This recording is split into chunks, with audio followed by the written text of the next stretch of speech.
Maxey from outside. Sixers lead, courtesy of Tyrese Maxey. Deep to left field, going back is Locastro. It is gone!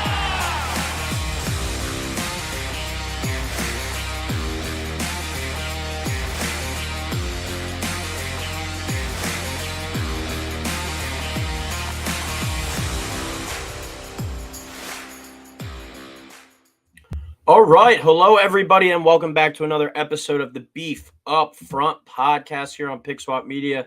Your host, as always, Ryan Coyle, continuing on with our college football preview series today, and a team that we're going to talk about that certainly has some beef up front, both on the offense and defensive side of the ball. And one of the main reasons why I think they have a good chance to be one of the breakout teams in all of college football this year, and certainly a college football playoff contender, and that's the Miami Hurricanes, led by Mario Cristobal. Listen, first 2 years under Cristobal haven't been what Miami was expecting, I think, fully when they hired him. But I do think year 3 is the takeoff year and the year where we really start to see them break through. I mean, we kind of saw it with Texas under Sark. Year 1, 5-7. Year 2, 8-5. Third year, they take off. Same thing here, I think, with Mario Cristobal and Miami. 12-13 total in 2 years. He was only 74-73 in his career as a head coach, but that has some time at Florida International. No one's really ever winning there. Made it to 3 conference championships at Oregon, won 2 conference championships at Oregon. And I think Miami is a legit threat to not only win the ACC this year, but make a run in the college football. I'm very bullish on this team heading into the 2024 season. And as I say, it's all about the U, and I'm excited to watch this squad. And before we get into the entire breakdown, we'll go through last year, the offense, the defense, and the schedule prediction. Week 1, their matchup against Florida, Miami versus Florida, is the matchup I'm looking forward to the most out of any Week 1 game this year. I think whoever loses that game, whether it's Miami or Florida, the fan base of the losing team is going to want their head coach fired. Whether it's Billy Napier or Mario Cristobal, there's going to be a lot of pressure, hot and heavy on those guys right after that loss. So that game should be an all-out war, and also a game where it's like, all right, if these guys really like their coach, really playing for their coach, they see on social media, they hear it, they read the articles. There's going to be pressure on whatever coach loses that game to have a big follow-up in the coming weeks and for the rest of the season after that. That game is going to be a war, and like I said, I think whatever team play talent-wise, I don't think it's that big of a gap that far, but it could come down to basically like the old cliche, just who wants it more really in that one. Who's going to play harder for their coach? That's really what it could come down to. So Week 1, Florida versus Miami, going to be an absolute war. I'm really looking forward to it. But as always with our previews, we'll get into a little bit about their 2023 season and then do a deep dive into the offense and defense heading into 2024 and give you my schedule prediction. So when we look at the 2023 season for Miami, as we talked about a little bit at the beginning, 7-6, 3-5 only in the ACC, loss in the Pinstripe Bowl to Rutgers, 31-24. This is a team that only went 2-4 in one-score games, and we all remember not the inevitable, but the inexcusable would be the proper word in that scenario. Lost to Georgia Tech, where all they needed to do was take a knee. Instead, they run the ball, they fumble the ball. Georgia Tech, 26 seconds, I believe, gets the ball back and goes and scores a touchdown and wins the game. Like, inexcusable. Went only 2-4 in these one-score games, lost 4-5 to end the season.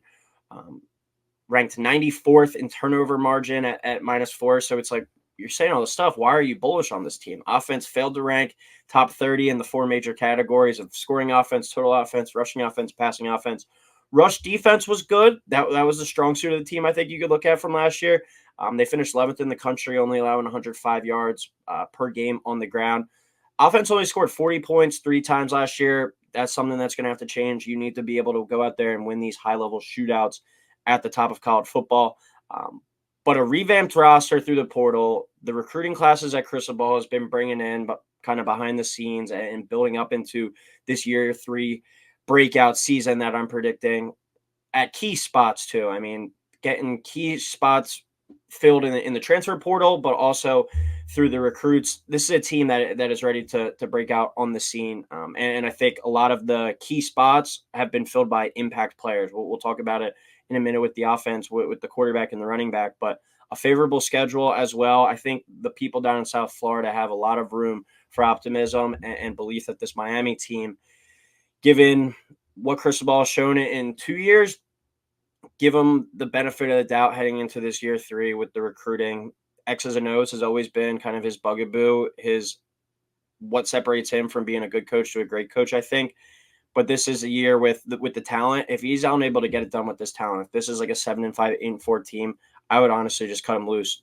Try and just bring in a new head coach that's able to retain that talent, because if you're not able to win with this team and the talent that they have, I don't know if you're ever going to be able to. So a lot of pressure on Mario Cristobal this year. We'll start at the most important position in the sport, and that's the quarterback spot, obviously. And that begins with a serious upgrade, bringing in Cam Ward from Wazoo, and Tyler Van Dyke transfers to Wisconsin. Huge upgrade there. And it was a last minute kind of scenario where Cam Ward was declared. He was in the NFL draft, and before the official paperwork filed, the deadline has been passed. Miami's able to swoop in there at the end. I assume come in with a good chunk of change for NIL, and they're able to bring in Cam Ward. So Ward was a great player at Washington State the past 2 years. One area where Van Dyke really struggled with was turnovers. 12 interceptions, so only 19 touchdowns last year, a pretty terrible ratio. Ward, when you look at him, 25 touchdowns, 7 interception ratio. He's a guy that is going to put the ball in harm's way a little bit, but he also makes up for it. Like, you might have to take some of those turnovers that he has and kind of just live with them, because more than not, he's going to go out there and make plays and make up for some mistakes or sometimes lack of talent or just bad plays, and be able to go make plays all script. But only throwing 7 interceptions last year, with that ability to go out there and ad lib and make plays, you're going to take that every day of the week, because only throwing 7 interceptions is still a pretty solid number with the style of play that he has. Also completed 67% of his passes last year. And this is at Washington State, a clear upgrade in talent, where everything around him, the running back spot, the offensive line, the wide receiver room, everything is upgraded. Cam Ward should accelerate his game probably even more. The offense last year ranked 31st in total offense, 431.2 total yards per game. I expect Ward in this offense to take that to another level, returning 6 total starters from last year, with an upgrade at quarterback and an upgrade at running back, I think, too, which we'll touch on. But 3 guys return on the offensive line, and that's Mario Cristobal's calling card. Former offensive lineman at Miami himself. He's known to be able to recruit it. He's known to be able to develop it. This is a year where you got 3 guys returning. You got to put 2 new pieces in there. That group has to really take over and provide Ward with the necessary time to be the dominant player that he can be. As we said, Cristobal, very strong recruiter, but also very good at coaching up front. That is going to be, I think, the key. You bring in Mario Cristobal, and he's known for the ability, when he was at Alabama and when he was at Oregon, to recruit on the line of scrimmage, to coach the line of scrimmage, to coach that beef up front. Mario Cristobal, the pressure is on you for these guys that you've been recruiting and developing to deliver and help Cam Ward deliver the ball to all these weapons. Give Damian Martinez, the new transfer running back from Oregon State, rushing lanes. The talent's all there. If the offensive line delivers, these skill guys should be able to go wild this season.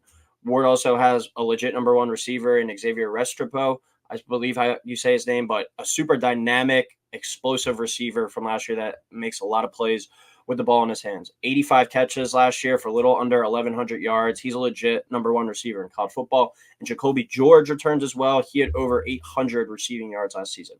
Last year, Miami only completed, I read, 21 passes to the tight end spot, but it was a spot that had 2 guys that were frequently injured last year. Look for that to be a bit of an improvement and help kind of round out and balance out the passing game as well. But to go next to Cam Ward in the shotgun, they picked up one of the top transfer running backs, Damian Martinez from Oregon State, a real young back. He doesn't have much tread on the tires yet. Ran for a little over 1,100 yards last year and 8 touchdowns at Oregon State. So this is a guy where he was one of the top running back transfers. You bring in probably the top quarterback transfer, and you get a really nice 1-2 punch there in your backfield. And Ward, he's not a runner, but he's a guy that can use his legs as well. So it's going to be a really balanced offense and the ability to beat you if you're playing a team that has, a really strong rush defense. Go throw the ball over the yard 45, 50 times. You're playing a strong pass defense. You got to run the ball a little bit more. You got the offensive line and Martinez to do that. Just super bullish on the ability of this offense to be able to remain balanced and kind of stable throughout the season. I'm looking at this as an offense that finishes in the top 20 for sure in both scoring and total offense, and is lighting the scoreboard up on a lot of Saturday afternoons and Saturday evenings. Defense, while I'm bullish on the offense, the defense definitely deserves just as much, if not more buzz. Cristobal, as we said, great recruiter on the line of scrimmage. That's where he's kind of made his money as a coach. While he works great with the O-line, is what everyone says. The defensive line might even be more talented.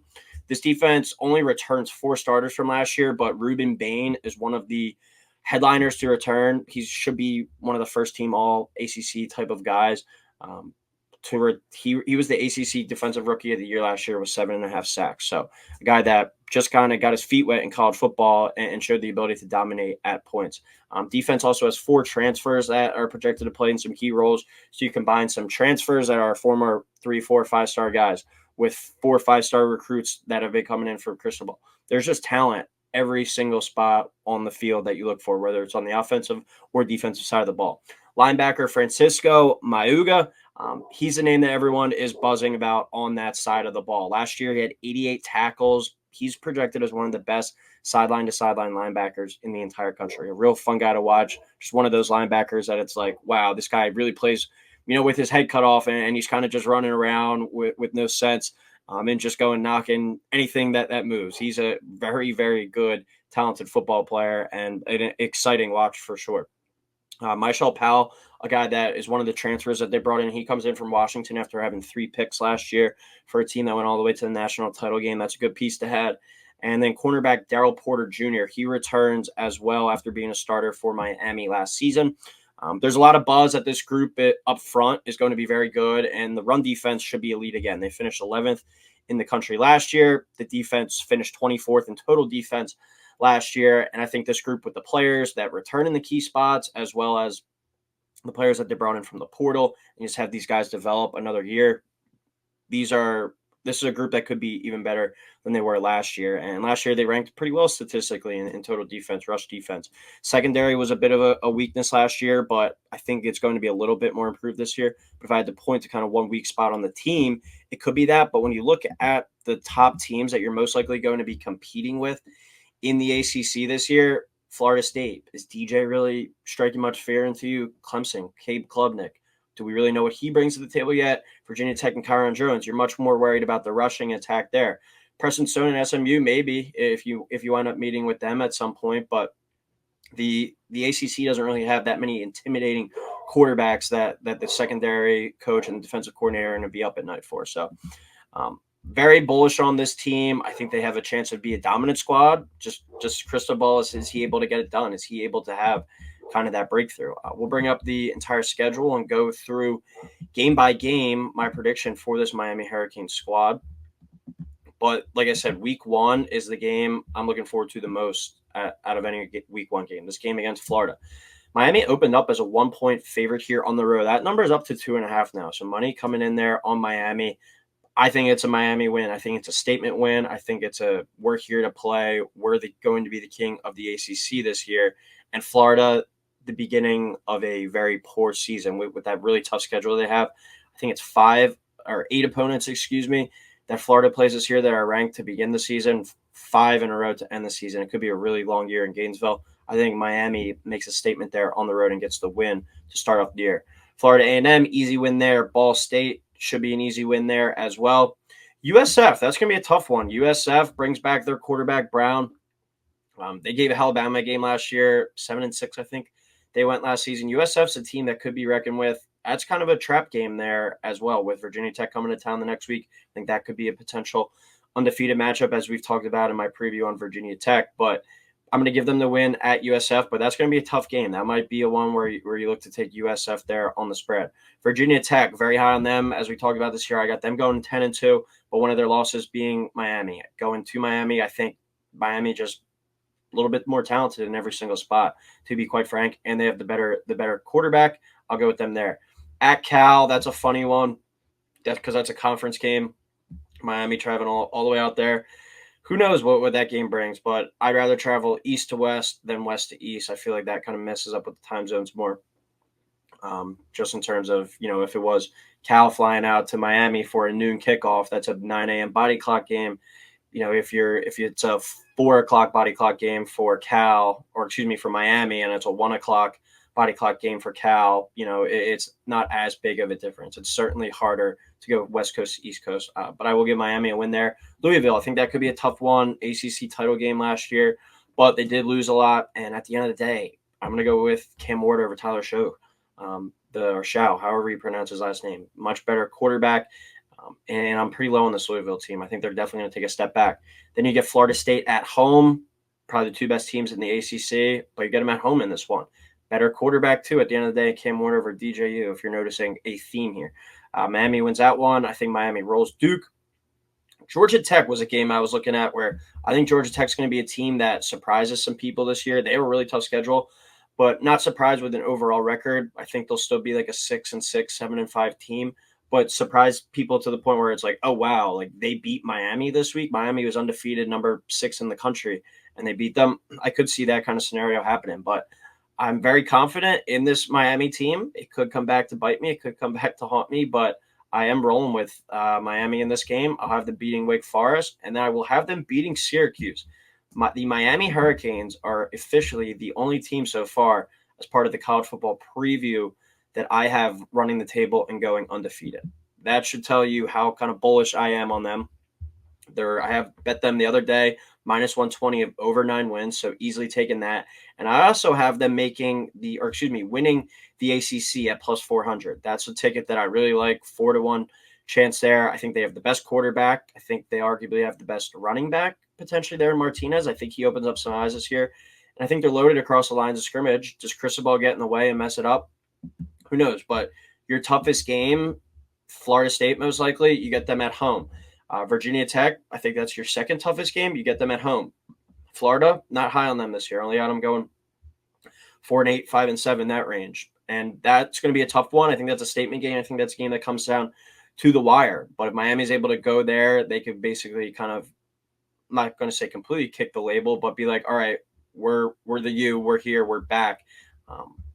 But other than that, the ACC schedule I think is pretty favorable. I said I could see them getting picked off in that Georgia Tech game, but they're going to be favored against Syracuse. They're going to be favored against Wake Forest, Georgia Tech, Duke. They'll be favored against Florida State at home, probably favored at Louisville, favored at Cal, favored versus Virginia Tech, favored at Florida State, South Florida, favored against Ball State, favored against Florida A&M, and favored against Florida. They're going to be favored at worst in 11 games, but I do think they'll be favored in all 12 of their games. I have them going 12-0. Will I be surprised if they get picked off and lose one of these games, go 11-1? No. I think that's still a tremendous season, a fantastic season. Gets you into the ACC title game. You lose that ACC title game, you're still probably going to the college football playoff with an 11-2 record. But I got these guys going 12-0, winning the ACC, and going to the college football playoff. It's one of my favorite plays out there on the board, and I really think Cam Ward plays himself into being a potential first-round pick in next year's NFL draft.